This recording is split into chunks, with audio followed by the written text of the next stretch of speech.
আসসালামু আলাইকুম নাহমাদানু ওয়া নুসাল্লি আলা রাসূলিল কারীম আম্মা বাদ।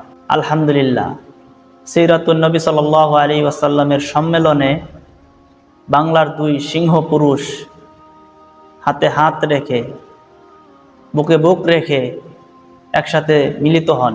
দুই জিন্দা শাহজালাল, মুফতি ফয়জুল করিম চরমনাই পীর সাহেব এবং সাইকুল হাদিস ইবনে সাইকুল হাদিস আল্লামা মামুনুল হক সাহেব।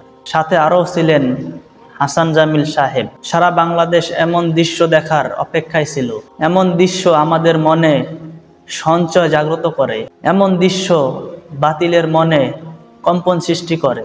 আমরা দেখতে চাই শায়েখে চরমনাইয়ের মাহফিলে মামুনুল হক সাহেবকে এবং হেফাজত ইসলামের সম্মেলনে শায়েখে চরমনাইকে দেখতে চাই। স্মৃতির পাতায় ইতিহাস ধরে রাখার মতো স্মরণীয় 2001 ও 2024 ইতিহাস হয়ে থাকবে। এ কাল আর সে কাল।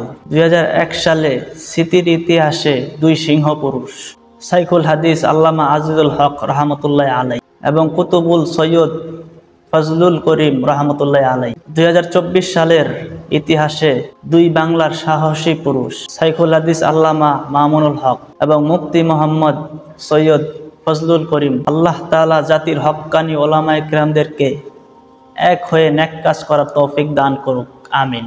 আমাদের এখন এক থাকতে হবে। আমাদের আর হিংসা আর রেষারেষি দিন নাই। আমরা সবাই ভাই ভাই। আল্লাহ তাআলা সূরাতুল হুজরাতের 10 নম্বর আয়াতে বলেন, মুমিনগণ পরস্পর ভাই ভাই, সুতরাং তোমরা ভ্রাতৃত্বের মধ্যে শান্তি স্থাপন করবে। আল্লাহ রাব্বুল আলামিন সূরাতুল আনকাবুতের 69 নম্বর আয়াতে বলতেছেন, যারা আমার উদ্দেশ্যে সংগ্রাম করে আমি তাহাদেরকে অবশ্যই আমার সাথে আমার পথে পরিচালিত করি। অবশ্যই যারা আল্লাহ তাআলার দ্বীনকে এগিয়ে নেওয়ার জন্য সবসময় এগিয়ে আসে, আল্লাহ তাআলা তাদেরকে আল্লাহ তাআলার সঠিক পথে পরিচালিত করবেন।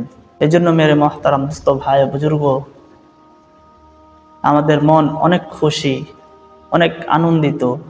দিন শেষে সকল দল মত নির্বিশেষে আমাদেরকে এক হইতে হবে এবং আমাদের দিনকে সামনে এগিয়ে নিতে হবে। আল্লাহ তাআলা আমাদেরকে তৌফিক দান করুন। আজকে এ পর্যন্তই। সবাই ভালো থাকবেন, সুস্থ থাকবেন। আসসালামু আলাইকুম ওয়া রাহমাতুল্লাহি ওয়া বারাকাতুহু।